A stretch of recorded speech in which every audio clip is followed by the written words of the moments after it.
चाहूल कुणाची हे डोल कुणाचे झुलते ग आले पाऊल कुणाचे ही भूल कुणाची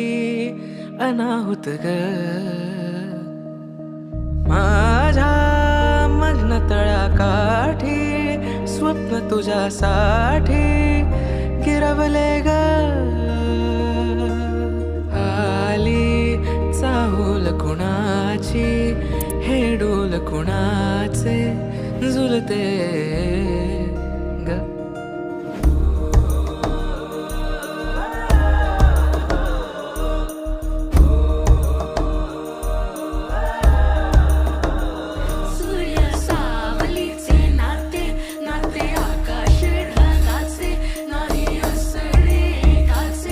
तुझ्या वीण नाही का तुझे माझे सांगताना एक लिहिले जाईल उभे दोन जरी पुढे दिसे दर्पण